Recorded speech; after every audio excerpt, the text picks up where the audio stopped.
அதாவது உங்கள்கிட்ட மணி இல்லைன்னா கூட ஹாப்பியா இருக்கலாம், கடன்ல இருக்கக்கூடாது சொல்லலாம். ஓகே. இப்போ நீங்க வந்து 2000 rupees சம்பாதிக்க முடியுதுன்னு சொன்னா அதுக்கான ஒரு வாழ்க்கையை சூஸ் பண்றதுக்கு நிறைய இடங்கள் இருக்கு தமிழ்நாட்டிலேயே. சின்ன கிராமம், சின்ன குடிசை, அழகான இயற்கை, இப்படி வாழ்ந்துட்டு போயிடலாம். நம்ம மணி வந்து கண்டிப்பா சந்தோஷம். அவன் இருக்கக்கூடிய ஹாப்பினஸ் வந்து பல பணக்காரங்க கூட இருக்காது. கன் வச்சுக்கிட்டு ப்ரொடெக்ஷனோட சுத்திட்டு இருப்பான், இல்ல கார்ல போயிட்டு இருப்பான், ஸ்டில் கடன்ல இருப்பான், வீட்டுல நிம்மதி இருக்காது, வீட்டுல அந்த சம் கமிட்மெண்ட்ல ஓடிட்டு இருப்பாங்கன்றதுனால பணம் இருக்கிறதுனால மட்டும் ஹாப்பியா ஒருத்தர் இருந்துட முடியாது. நிம்மதிக்கு வந்து வேற தான் தேவைப்படுது. கமிட்மெண்ட் இல்லாத ஒரு வாழ்க்கை வந்து கண்டிப்பா நிம்மதியை கொடுத்துரும். பணம்ன்றது ஃபுல் ஹாப்பினஸ் கொடுக்குன்னு சொல்ல முடியாது. பணக்காரன் கொஞ்சம் பாத்துக்குங்கப்பா இளைஞர்களையும். ஓகே. பிச்சைக்காரன் நம்ம எல்லாரும் அப்படிதான், தனியா நம்ம இல்லைன்னு நினைச்சுக்கோங்க. சூப்பர். லோன்லினஸ், தனிமை, அதை பயங்கரமா என்ஜாய் பண்ணலாம் நினைச்சா. சிலர் வந்து அதை ரொம்ப தப்பா நினைச்சுக்கிறாங்க, டிப்ரெஷனுக்குள்ள போறாங்க. அதை ரொம்ப பாசிட்டிவா என்ஜாய் பண்றது நிறைய டூல் இருக்கு. முன்னெல்லாம் பாத்தீங்கன்னா தனிமைன்றது வந்து வேற மாதிரி இருந்துச்சு. இப்போ வந்து நிறைய பேர் பார்க்கலாம், நெட்ல பாட்டு கேட்கலாம், போன்ல உலகமே இருக்கு, படம் பார்க்கலாம், கத்துக்கலாம். இன்ஃபேக்ட் என்ன கேட்டீங்கன்னா பள்ளி அண்ட் கல்லூரிகளே அவசியம் இல்லை.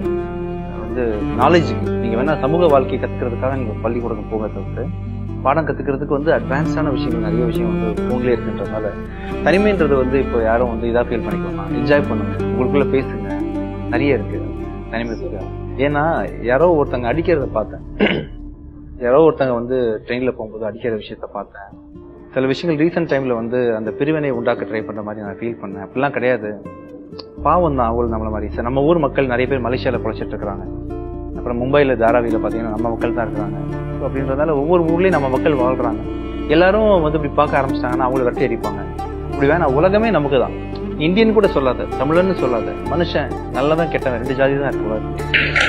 நல்லதான் கெட்டவன், பணக்காரன், ஏழை, இதுக்கு நாளை தவிர்த்து மக்களை வந்து எவ்வளவு தூரம் பிரிக்க முடியுமோ, ஜாதியை வச்சு, மதத்தை வச்சு, அப்புறம் வந்து இந்த இனத்தை வச்சு பிரிச்சு எல்லாம் வேணாம். எல்லாம் ஒண்ணுதான். இப்ப நம்மள அறியாம பாருங்க, பாகிஸ்தான்னாலே அண்டை நாடு, எதிரி நாடுன்ற மாதிரி ஆக்கி விட்டாங்க. மற்ற போட்டிகளை விட இந்தியா பாகிஸ்தான் போட்டி வந்து ரொம்ப பாவம். நம்ம இந்தியால இருந்தவங்க தான் எல்லாருமே, இந்தியன்ஸ் தான். தெரியல, ஒரு 50 வருஷத்துக்கு முன்னாடி இந்தியா பாகிஸ்தான் ஒண்ணுதான்.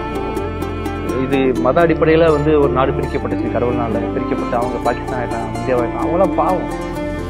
ஒரு நாள் போய் இங்க இருந்து பாருங்க, அவங்களும் மனுஷங்க தான், பேசுவாங்க, அன்பா இருப்பாங்க, உங்களுக்கு ஒண்ணு உதவி செய்வாங்கன்ற மாதிரி. ஆனா அரசியல் ரீதியாக அது பிரிக்கப்பட்டு ஒரு மாதிரி என்னென்னமோ பேசிட்டு இருக்காங்கன்றதுனால ஐ திங்க் ஏலியன் எவனா ஒருத்தர் உலகத்துக்கு வந்துட்டான் வச்சுக்கோங்களேன், நம்ம எல்லாம் ஒண்ணு சேர்ந்துருவோம். அவன் வந்து என்னென்னமோ பண்ண ஆரம்பிச்சிட்டாங்கன்னு சொன்னா நம்ம எல்லாம் மனுஷங்க எல்லாம் ஒரே நாடுன்னு பேச ஆரம்பிச்சுட்டு அதை நடத்தணும் போல் இருக்கு. அந்த பிரிவினை வேண்டாம் அப்படின்னு சொல்லிட்டு ஃபீல் பண்ணேன். இப்ப நம்ம வந்து அவங்களை வடக்கலன்னு கூப்பிடுறோம், அவன் நம்மளை தெற்கன்னு கூப்பிட்டா நமக்கு எப்படி இருக்கும்? ஆக்சுவலி அந்த வார்த்தையே ஒரு கேலிக்குரிய வார்த்தையை ஆக்கப்பட்டு வச்சுச்சு ஃபீல் பண்ணேன். அதுக்காக ஜென்ரலா போட்டேன்.